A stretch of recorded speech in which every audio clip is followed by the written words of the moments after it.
All right, well, it is 9 o'clock. Good morning, everybody. We good? All right. Well, we welcome our live stream. We do have a few technical difficulties going on there. Let me set my timer here so I don't go over.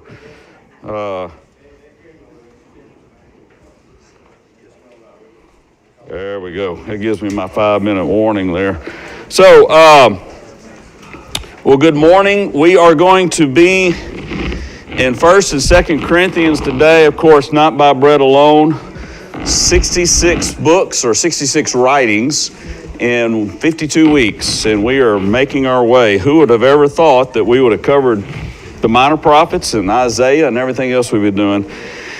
I was telling somebody, Derek, a while ago, you take, Derek and Eric back there, you take 16 chapters in 1 Corinthians and 13 in 2 Corinthians, that's 29 chapters in 2 letters. There's nothing like that else in the New Testament. So we got a little ways to cover there.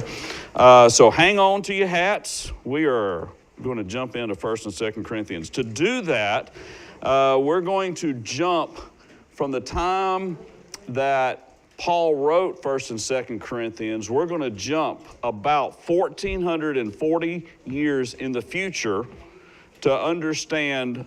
I know it's a weird place to start, 1,400, a millennium, almost a millennium and a half in the future to understand what's going on in 1st and 2nd Corinthians. But just stay with me, and I think it'll make some sense to you, okay?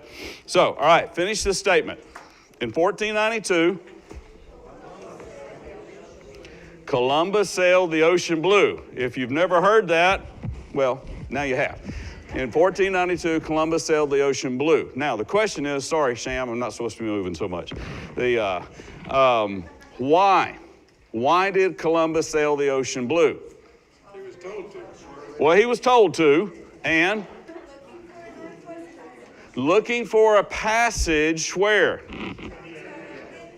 To India, the East, China. For what reason?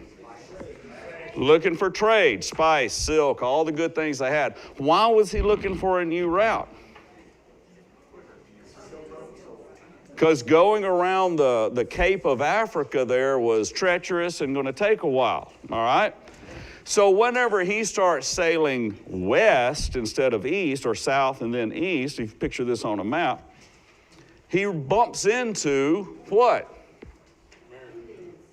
The what we call the West Indies now, kind of the Hispaniola, Dominican, up in that area, but eventually led up here to where we are. And what did he think when he bumped into that? Oh, I'm in India. All right, this is the West Indies. We found it. Where's the spices? Where's the silk? What didn't he know? Do what? He got lost? Yes. Why did he get lost? His GPS said, turn right now, and he didn't, There was what? There wasn't a map. There wasn't a map. So when he bumped into this, he thought he was on the other side of the world, and he realized, or he didn't, somebody eventually realized, this is a whole nother landmass over here. Welcome to North and South America. And surely there's a way to get through. No, let's go to the north. No, you get cold and it freezes up there. You can't do that. You go to the south. Bump, bump, bump, bump, bump. No. There's this Strait of Magellan. It's easier to go around. There's no way through. Then we dug a Panama Canal, and then, all that goes through much years later. But he ran into this landmass, thought he was somewhere, but didn't know where he was. Why? Ain't got no map. Didn't have a map, and his GPS hadn't kicked in. It was still calculating. Satellite was somewhere else. So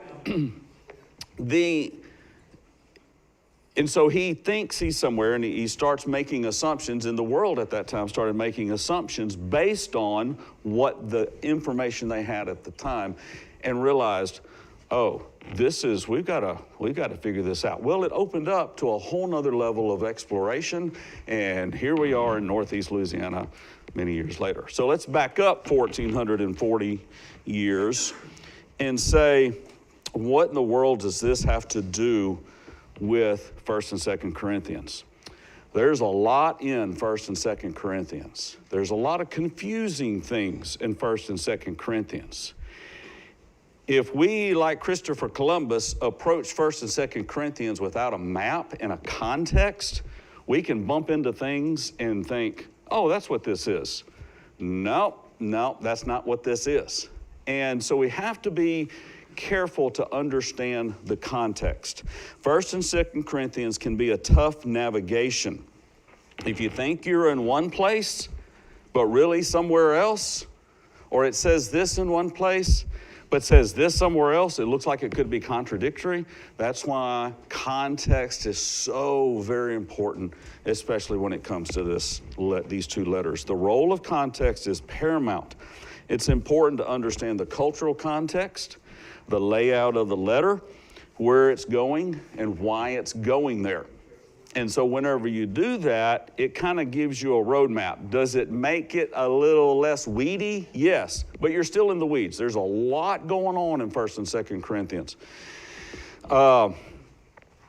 Also, key to understanding our letters, 1st and 2nd Corinthians, is the chronology of events, all right? There's not going to be a lot of words on the screen.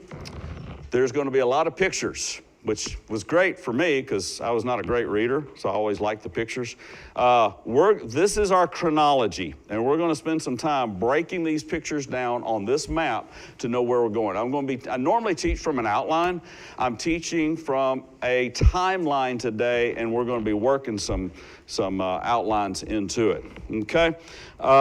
As we get a better picture of these letters, I think the weeds will be easier to work through. All right, so we are going to be in 1st and 2nd Corinthians, so we're going to actually start, not in 1st and 2nd Corinthians, we're going to start, where would you think?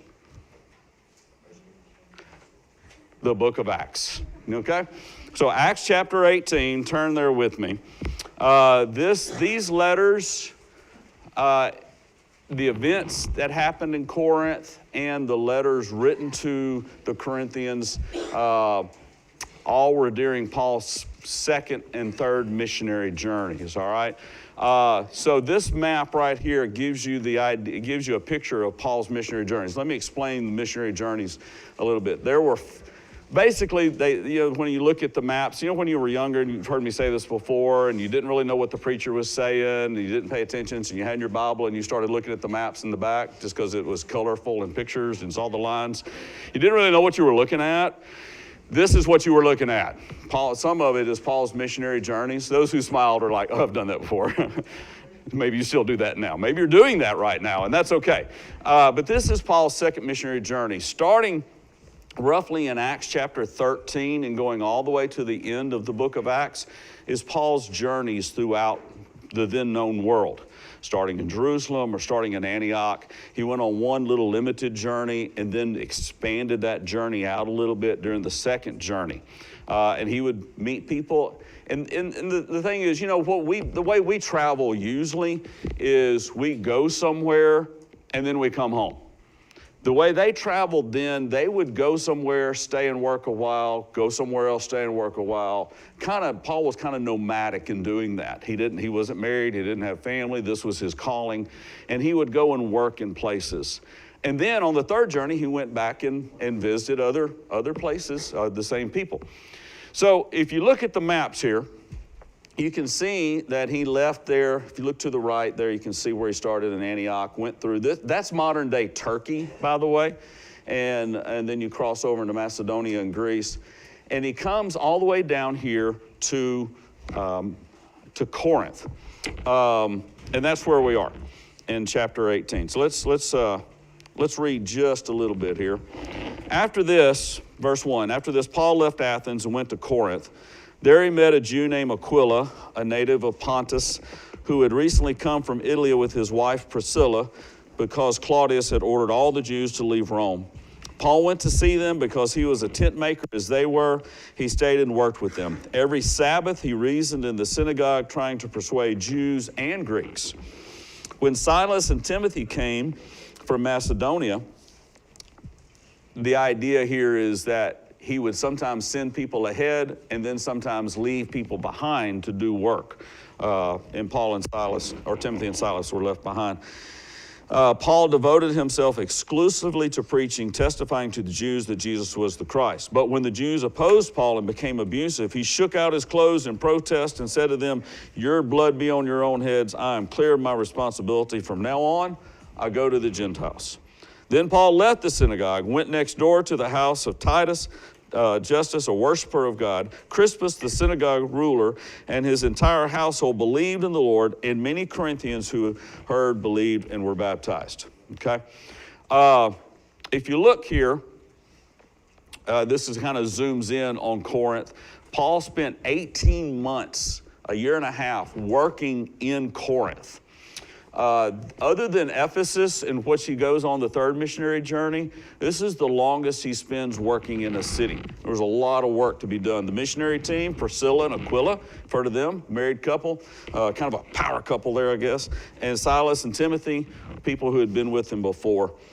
And he lives there for 18 months working, and we see that in the next couple of verses. Now, a little bit about Corinth. All right, I'm going to go back to this other slide. You can kind of see it here, but you can kind of see it better on this other slide.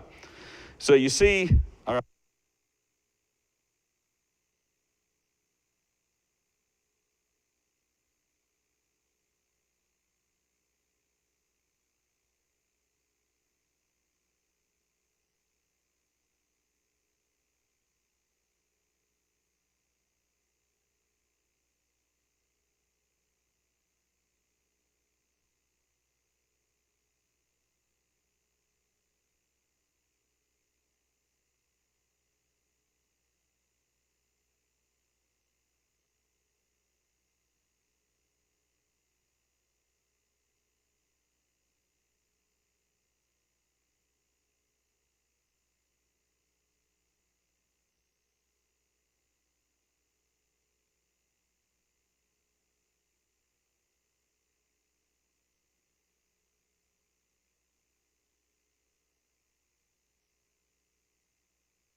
Just 1, 2, 3.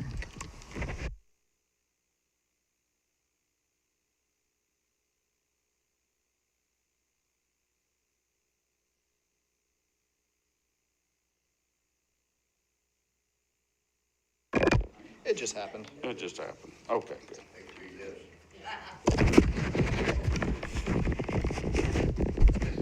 All right, we better there? All right, good deal. And blessed are the flexible, because we don't break, right? Look here in verse 7 of chapter 18. Then Paul left the synagogue. Okay, who's in the synagogue? What kind of people? Jews, yeah. And went next door to the house of Titus, a worshiper of God. Okay? Left the synagogue, went to this other guy's house, a worshiper of God. There's a group of people called worshipers of God. Sometimes you'll see them called God-fearers. They're not necessarily Jew, but they don't necessarily subscribe to the polytheistic, is that right? Did I say that right?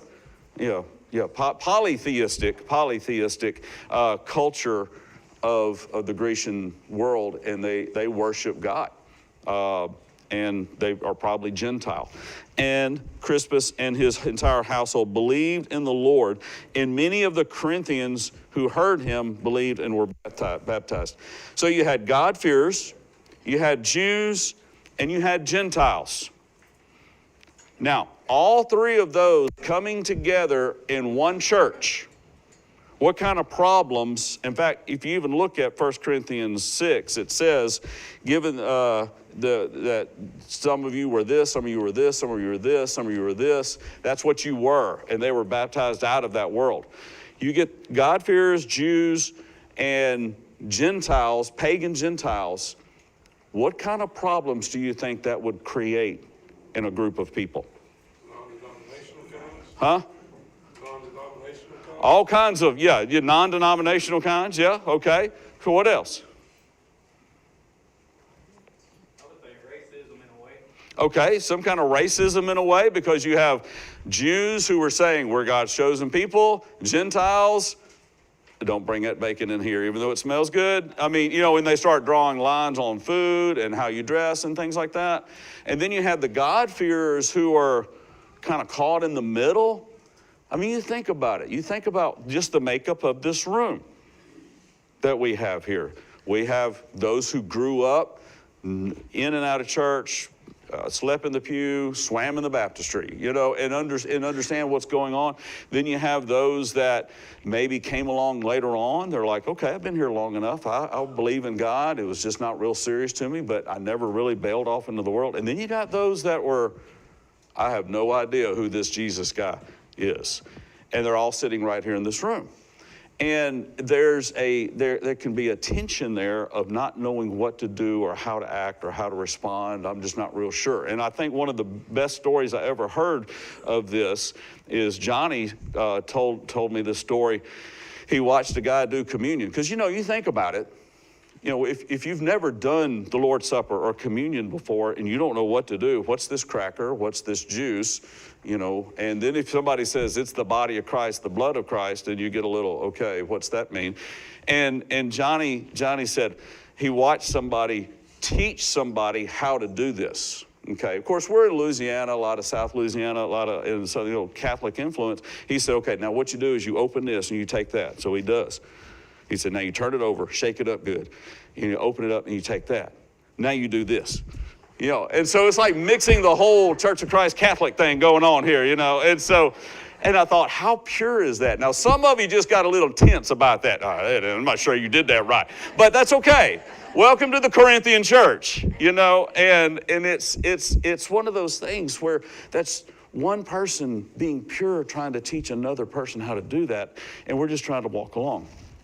One guy wrote it this way: when we speak of restoring the New Testament church, the Corinthian church is not what we have in mind. But maybe this is where we should really start. A real community of believers struggling to understand and implement their Christian faith against the helter-skelter backdrop of values and principles they desire to leave behind. In other words, I don't want to be that way anymore, but I'm not sure how I'm supposed to be over here, and we're just trying to walk this thing out together. That's the Corinthian church. And that's what Paul did. Paul said, I think there was a point in time, if you read the Acts 18 passage even further, where he was not even sure he was going to stay there. And the Lord came to him and said, don't leave. I have many people in this city. And he stayed 18 months. Well, I forgot to hit the button. That God-fearers Jews, that's the makeup of the church. Very eclectic. Well, Paul, along with Priscilla and Aquila, leave Corinth. All right, we hadn't even got to the letter yet. We just got to understand the letter. And you see the little line there, and they go to Ephesus. That's important to understand that they do that. And departs Corinth along with Priscilla and Aquila, and then leaves Priscilla and Aquila in Ephesus to continue working there. And he goes on and finishes the journey and goes back to Antioch. While in Ephesus, this is all in Acts, the last part of Acts 18 into 19, a guy named Apollos comes along. Now, he's an important person because he's mentioned in 1 Corinthians 1, a very dynamic speaker, a very good at debating the Jews. And they teach him and work with him. And he goes over and spends some time in Corinth after Paul and Priscilla and Aquila leave. Eventually, all that ends. So now you go to the third missionary journey. Okay, now this picks up somewhere around the end of Acts chapter 18. So when from Acts 18, all of Acts 18, you're looking at probably about 2 years in one chapter. All right. All right. While in Ephesus, and this is starting about Acts 19, during this 3-year mission, Paul receives word about a series of problems going on in the Corinthian church that deal with sexual immorality being tolerated. We get this referred to in 1 Corinthians 5, where there's some incestuous stuff going on, and instead of dealing with it, they're tolerating it and even celebrating it a little bit. And he gets word about that, and he sends a letter to them and says, hey, y'all need to address this situation. This is not good. This is not good. Not at all. That's not 1 Corinthians. That's a pre-Corinthian letter that we don't have, but we deduce because Paul refers to it. All right. So he sends that letter, still in Ephesus. Then he gets word back, probably from Chloe. Well, we know it's from chapter 1, verse 11 of 1 Corinthians, that from Chloe's household. From chapter 16 of 1 Corinthians, we find out it's probably these 3 guys, and they bring a follow-up report. All right, they say, okay, there's some divisions going on. There's a lot of people are following you, people are following Apollos, people are following this person and this person. They're divided. There's a lot of yang going on in the church. Also, that letter you sent, they misunderstood it or they misapplied it, because whenever they said, hey, the people who are sexually immoral, you don't need to have anything to do with them. You need to address the issue. They took it and said, all you sexually immoral people out here, you can't be in this church. But the people in the church that were being sexually immoral, they never addressed. And he's like, okay, we got to deal with this. Then he said, we also brought a letter. They wrote a letter to Paul for some questions that they had. That's not 1 Corinthians, all right?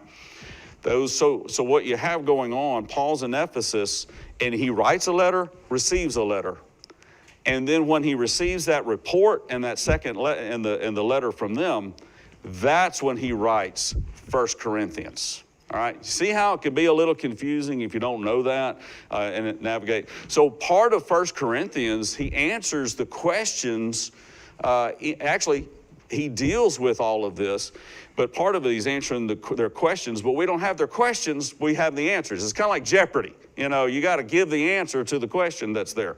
And so that's what we're doing here. All right, so that gets us finally to 1 Corinthians. 1 Corinthians was written in response to this letter and this situation. All right, we clear so far? That's a lot of moving parts, but thank goodness we got a lot of pictures, huh? It always helps me when I have pictures. Okay. All right, on track. All right, 1 Corinthians outline. Here we go. 3 parts to it. 16 chapters, 3 parts. And the first part, of course, he introduces things. He addresses the problems of division, the reports of division, and then the reasons for division that are there. And look, the reason he addresses this first is this is foundational. The reason there are divisions, the fact that you're tolerating some of the things that you're tolerating is because you have divisions among you. In fact, you're asking questions that you wouldn't be asking probably if you didn't have divisions, because the divisions and all these things that are going on reflect that the reason that you have the division is because you're unspiritual, you're immature, and you're looking at things from a completely carnal, pleasure-driven thing, not from the heart. You're not being led by the Holy Spirit. So, again, we're probably not going to get into any text here, but to get you how to navigate the text today. And probably at some point in the future, we'll deal with 1 and 2 Corinthians. So there's reports of division, and there's the reasons for these divisions that he lays out. Then he gets to the second part of the letter when he addresses their problems of their poor judgment. And I just thought this was pretty cool. Problems of toleration, litigation, and fornication. How about that for an alluring alliteration to help you remember? The problems of toleration were this has to do with the letter that he wrote to them when he says, what you are dealing with, what you are tolerating is a son is sexually intimate with his father's wife. And he said, this is the kind of thing that doesn't even happen among the pagans. Now, is it stepmother? Yeah, probably stepmother. But look, whatever it is, it's forbidden. And you were all like, ooh, And he said, you're tolerating it, and you should not tolerate that. The pagans don't even do that. And so he addresses that. You misunderstood the letter when I wrote to you. I'm not talking about those outside. If we told people outside the world, outside of Christ, you can't be in Christ until you clean yourself up, well, that doesn't make sense, You can't come here. Look, let's baptize you. Let's get you in Christ, and then we're going to teach you. You're tolerating it inside.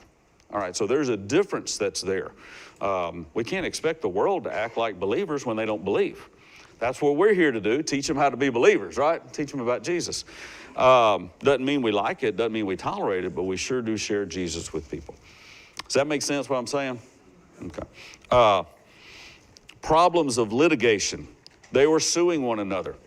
When they would say they'd have difficulties with one another, they'd take it to the pagan courts instead of saying, let's work this thing out. Hey, I owe you money, you owe me money, this is thing, let's figure this thing out. Or we have these civil issues going on, and let's work it out as brothers and sisters, not let the courts out there do it. And that we run into that quite often. When even mentioned somebody, I don't remember what it was or who it was, I can't remember the situation, how it was, but it was a few months back. Somebody said, you think I ought to just write a letter to the HOA? I was like, no, just go talk to your neighbor. You just go talk to them. Are you friends? Well, yeah, we're friendly. I was like, well, just go say hi. Hey, we got this issue with the fence. Let's figure this out. And be fair. Be fair. And that's a lot of it, fair in your dealings. Do I have time to tell this story? Maybe. Real quick. So I had 4 chains for my chainsaw. They were all dull. So I took it to a place and I said, hey, can you sharpen these up for me? Sure, no problem. Well, I get them. First one, if you've ever worked a chainsaw, there's no chunks coming out. It's all sawdust. It's not cutting anything. Like, oh, well. Second one, same thing. Third one, I hit it and it went wrong sideways. I couldn't hold that thing straight and it wasn't cutting. And I didn't even try the fourth one. So I called the guy. I said, hey man, look, this is what happened. Oh man, look, all right, bring him in. I'll take care of it myself. So I brought him in the next day. And he said, look, we're gonna make this right. I said, well, I know you will. I believe you will. And I didn't come in saying, our demand, you know, I just like, you're gonna make it right. I know you will. So he came in, he sharpened them, and then he went and got a brand new chain. Well, he looked at him, he said, this one's no good, no good. And he said, these are good. So he went and resharpened those two, and then went and got a brand new one and said, there you go, we're even. I said, no, you said you're gonna make this right. And he said, okay, what do we need to do? And I said, I need to pay for something because right now it's not even. I'm way ahead here and I don't need to be way ahead. I need to pay for what? He said, well, how about you pay me for 2 sharpeners? I said, now we're even. You know, you just treat people right and they treat you right. And that's what he says. We don't have to go get all upset and go file a small claims thing over 4 chains at the West Monroe City. You know, we don't have to do that. And especially when you're good, you know, when good people, we're brothers and sisters, just let's figure it out. Hey, look, if you got a problem with your spouse, the last place you need to go is talk to your lawyer, because then you can't talk to each other anymore. If you want to work it out, lawyers aren't the way to do it. Divorce lawyers don't work things out. You show up with godly people. You show up on a Thursday night. Now, that was for free. Problems with litigation. You know what I'm saying? Once you take it to the world, it's hard. It's hard, okay? Problems with fornication. It's a sexually immoral world then. It's a sexually immoral world now. Be holy. That's enough said. Answers to their questions. 7 through chapter 7, all the way to the end of the book, in the end of the letter, deal with questions they had. They had questions about marriage. They had questions about their freedom and the response to freedom. They had questions about honor and head covering, their fellowship and the Lord's Supper. They had questions about spiritual gifts, speaking in tongues and prophecy. They had questions about the resurrection, and they had questions about the collection for the church in Jerusalem, and then there's this personal part at the end. And the reason they were questioning things is because they had divisions. They were looking at it from the wrong perspective. And so we don't have time to get into a lot of that, but suffice to say, there was not a problem with marriage. There was not a problem with practicing freedom. There was not a problem with honor and head coverings, or with if a person wore a head covering or didn't wear a head covering. Fellowship, Lord's Supper, spiritual gift. There wasn't a problem. Those things weren't bad, but it was their spirit and their attitude with which they did it and how they bound things on people. And that's where you got to get to, and is what he's doing. Some point we'll cover all that, all right? Okay, now we continue. We continue with our journey here. That was 1 Corinthians. Now we're starting to journey to 2 Corinthians. Now, it starts to get a little fuzzy here, all right? Paul said in 1 Corinthians that his original plan was to visit. So if you go back to that map that had the missionary journeys, his plan, in fact, this is the 3rd missionary journey in the background. You can see his plan was to eventually make it to all the places that he went to during the 2nd journey and strengthen those churches and those brothers and sisters that had been converted to Christ. So he said, I'm eventually coming to you. I'm coming to you in Corinth. As I write this letter, I'm coming to you, but I got to go through Macedonia first. I got to go to Philippi. I got to go to Athens. I got to go to Thessalonica. I got to go to Berea. I got to go to all those places first. But I'm coming to you. I'm coming to you. Well, part of his original itinerary was to go that direction. There's a point where Timothy and Erastus are sent ahead to prepare. They're going to Troas and things. Go ahead and get ready for the next town we're going to. They're the what do you call that? The reconnaissance mission. They go in and get everything set up and get information, and then Paul shows up. Before leaving Ephesus, Paul gets word that the First Corinthian letter was not received very well. In fact, there was a mudslinging campaign had been launched against Paul to discredit him as an apostle. And the idea behind this is that if you can undermine the person, you undermine his message. And if you undermine the message, then the whole thing falls. Now, it does get a little fuzzy at this point. Okay, there's 3 pain points that Paul has to deal with. So he breaks his itinerary. Instead of going north of Troas, he takes a direct journey from Ephesus to Corinth in what he calls in 2 Corinthians a painful visit, in which he deals with this mudslinging campaign against him, these what he calls in 2 Corinthians false apostles that were holding themselves out as people who were apostles of Christ, but they were not. He confronts and addresses all this. We deduce from 2 Corinthians that this is either a specific person known to Paul that was originally part of the leadership there, or a group of people, or both.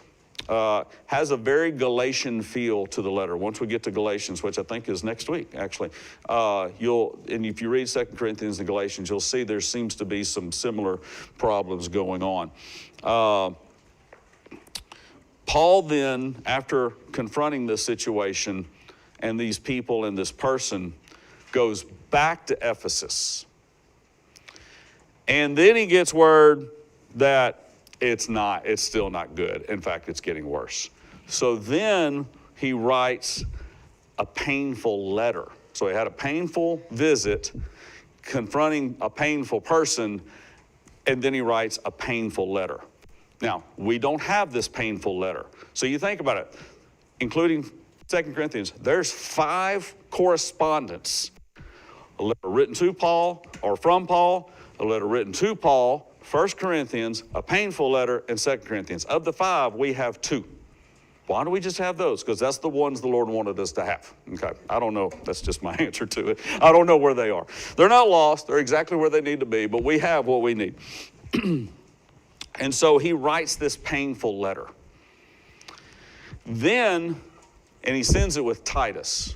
Okay, and Titus goes, and then he tells Titus, all right, I'm heading on to Troas, meet me in Troas. So he heads up to Troas, and then he doesn't find Titus there. In fact, it says in 2 Corinthians that he wanted to stay in Troas because there was a lot of good work that was about to happen there.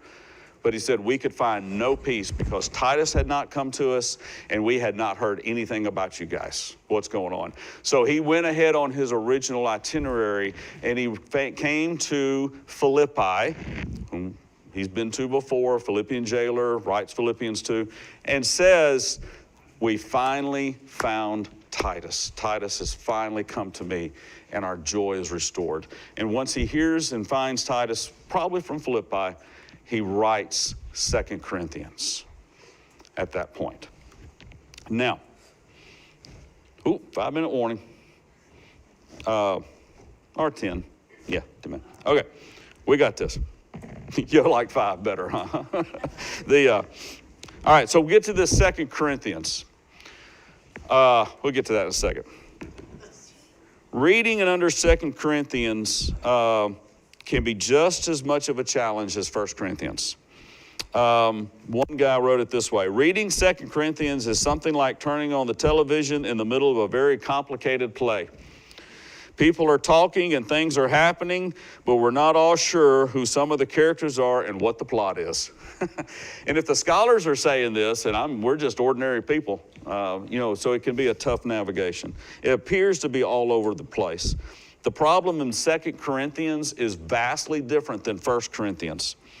It has to do with false apostles teaching false doctrines, discrediting Paul and the ministry there.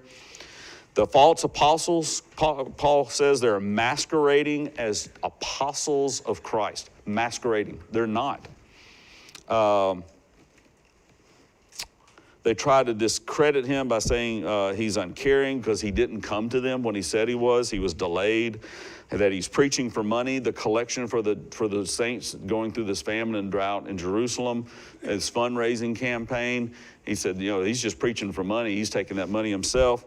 And look, he's unimpressive. He's not an impressive person or a teacher. And Paul says, I'm not. But you don't need to be impressed with me. You need to be impressed with Christ. And so that was the mudslinging campaign against him. And basically it seems like as he runs through 2 Corinthians, he recounts 18 months of work and relationship and says, look what we did together. Look what the gospel is doing. And he builds on that relationship. There's some spiritual warfare themes in 2 Corinthians. We won't necessarily, I'll look at a couple of the verses with you, but Corinth, as we said, was a major stronghold of the enemy. And the church in Corinth was obviously making some pretty good headway into that stronghold and reclaiming that territory. And there's some verses to consider here. Like I'm going to read just chapter 2, verse 10, 11. And he's talking about forgiving this guy, this painful person, repented seemingly, and he's like, forgive the guy. I've forgiven him, you forgive him. Says, if you forgive anyone, I also forgive him. And what I have forgiven, if there's anything to forgive, I forgive in the sight of Christ. In order that Satan might not outwit us, for we are not unaware of his schemes. And then he comes along in chapter 4, and he says this, the God of this age has blinded the minds of unbelievers so that they cannot see the light of the gospel of the glory of Christ.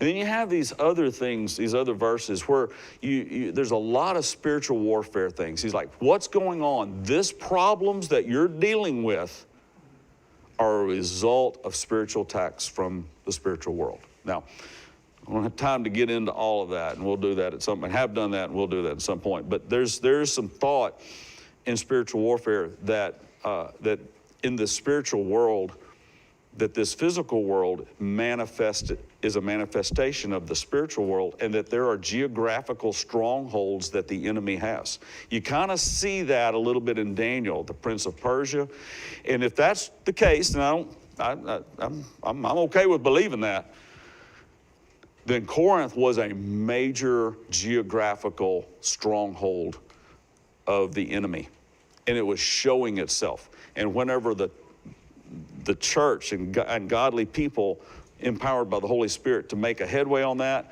boy, it's going to be some counterattack going on. Paul knew where the problem lay, or whatever you say there. It's whatever is grammatically correct.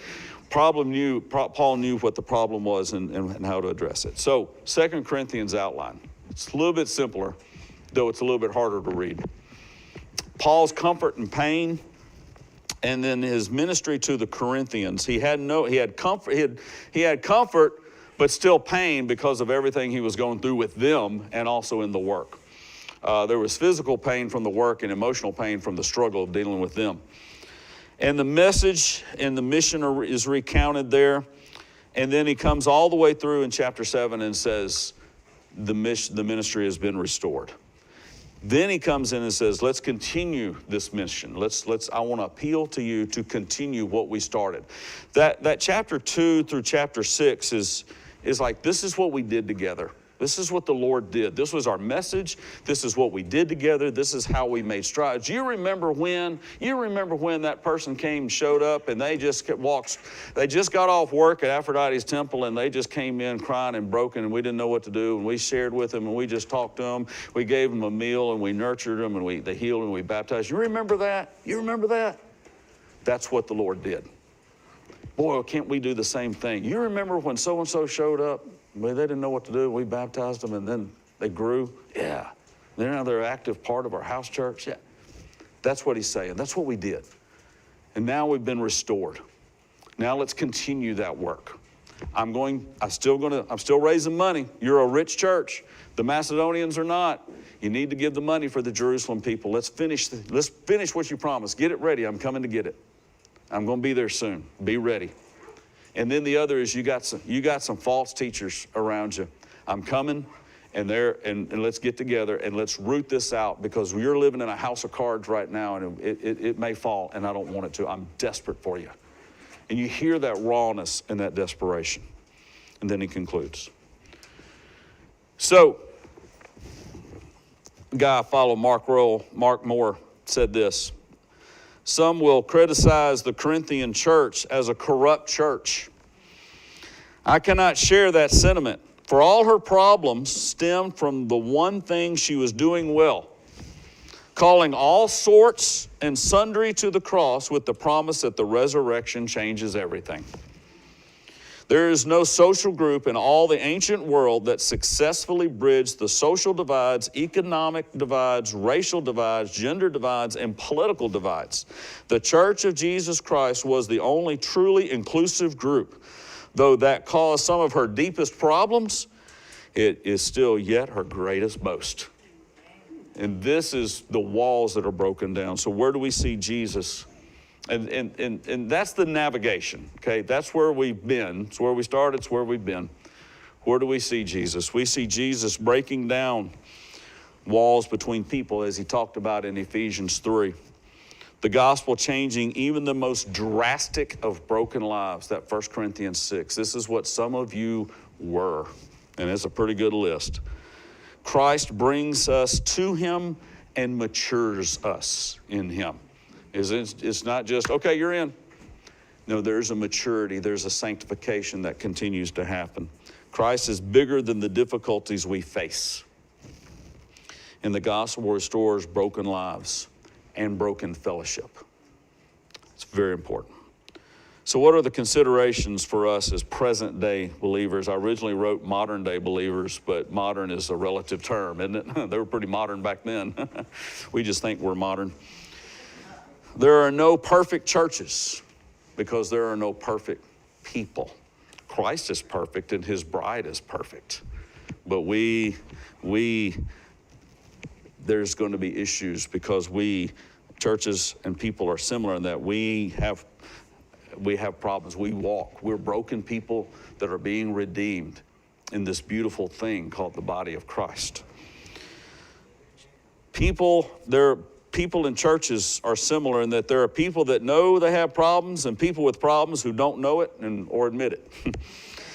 And there are churches with problems and churches who don't know they have problems. I want to be in that former group.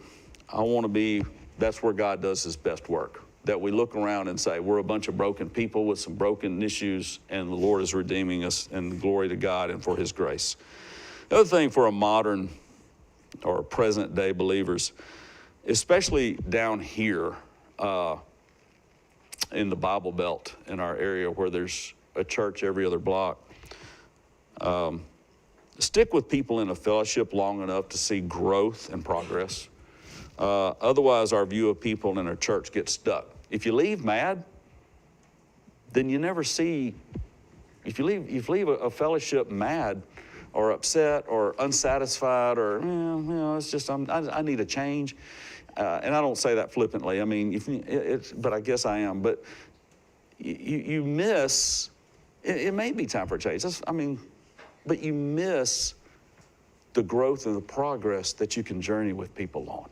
You know, when you're at a place a long time, you can watch that.